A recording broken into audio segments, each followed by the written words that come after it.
क्या चुनाव आयोग चोरी कर सकता है?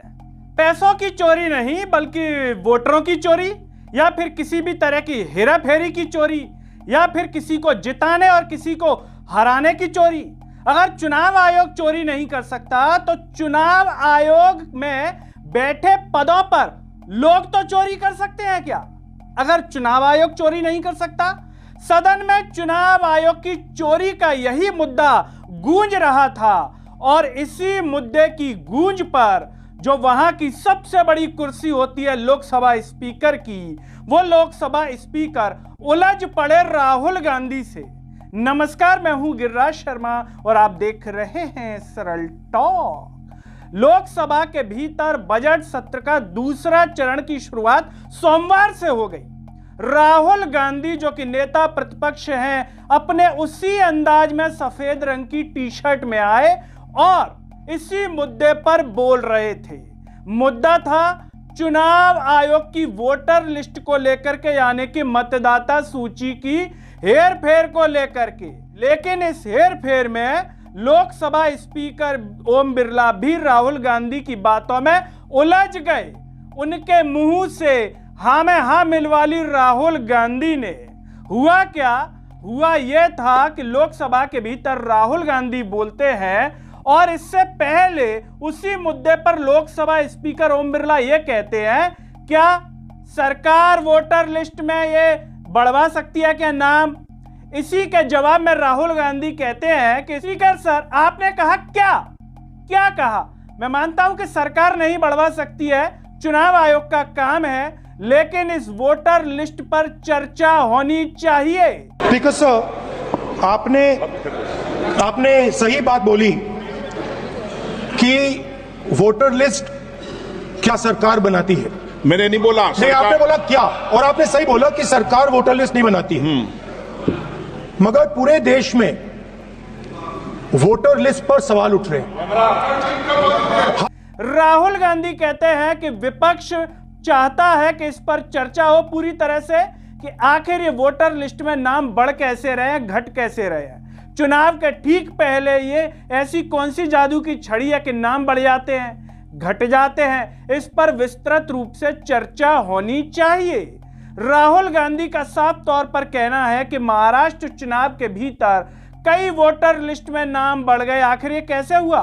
मैंने प्रेस कॉन्फ्रेंस करके बाकायदा सवाल उठाए, लेकिन उन सवालों के जवाब हमें आज तक नहीं मिले हैं, आज तक प्राप्त नहीं हुए हैं। चुनाव आयोग ने हमें क्लियरिटी नहीं दी है। हर स्टेट में, हर ऑपोजिशन के स्टेट में और महाराष्ट्र में black and white voter list पे सवाल उठे हैं। तो पूरा ऑपोजिशन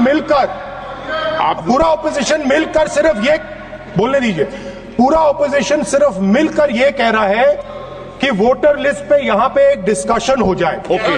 आप कई डुप्लीकेट नाम भी आ गए हैं, यानी कि दो नाम आ गए हैं। इसको चुनाव आयोग ने स्वीकार भी किया है, यानी कि मान रहा है कि गड़बड़ी तो है, लेकिन उसको ठीक करना है। तो कैसे ठीक होगी?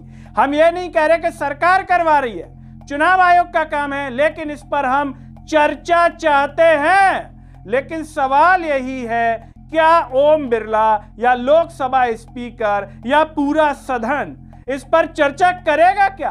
क्योंकि विपक्ष तो शुरुआत से ही वाजिब मुद्दों पर चर्चा चाहता है, लेकिन चर्चा होती कहां है? देश के नागरिकों के मन में आज भी यह सवाल है, क्या देश में चुनाव निष्पक्ष हो रहे हैं या फिर चोरी से चुनाव कराए जा रहे हैं और केवल एक नाटक और नौटंकी हो रही है लोकतंत्र के नाम पर? केवल दिखावा हो रहा है कि ईमानदारी से चुनाव आ रहे हैं, लेकिन चुनावों में कहीं ना कहीं किसी तरह की चोरी हो रही है। इसको लेकर के कपिल सिब्बल भी बाकायदा कह रहे हैं। कपिल सिब्बल का भी कहना है कि इस पर चर्चा होनी चाहिए।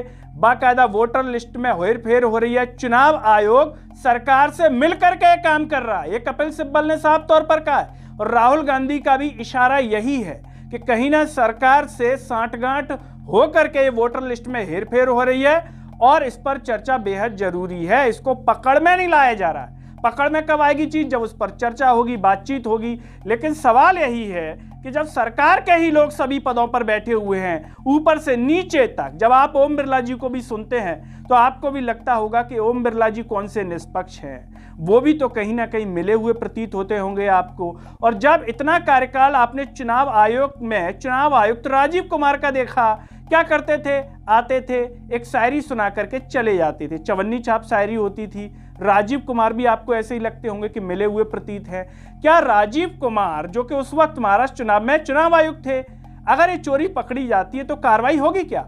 और क्या सरकार चाहेगी कि इस पर जो है चर्चा हो? अब आ गए ज्ञानेश कुमार। 3 चुनाव आयुक्त आपको दिखाई देते थे, उन 3 में से अब दूसरे नंबर के आ गए कौन? ज्ञानेश कुमार। क्या ज्ञानेश कुमार अपने ज्ञान से इस समस्या को दूर कर पाएंगे, या फिर ये चोरी ही असली राज है भाजपा की जीत का? अगर ये चोरी दूर हो गई तो भाजपा चुनाव नहीं जीत पाएगी। इसीलिए इस चोरी का बरकरार रहना बेहद जरूरी है। भले राहुल गांधी आवाज उठाते रहे, लेकिन इस आवाज को कोई नहीं सुनेगा। बस इसी तरीके से चर्चा और बहस होती रहेगी और ये दब जाएगी। जब राहुल गांधी बोल रहे थे तो प्रियंका गांधी पीछे बैठी हुई थी। अब देखना होगा कि लोकसभा के इस सदन में प्रियंका गांधी और राहुल गांधी अपनी आवाज से इस चोरी को पकड़वा पाते हैं, या फिर ये गूंज केवल इन्हीं सदन की दीवारों में दफन हो जाएगी।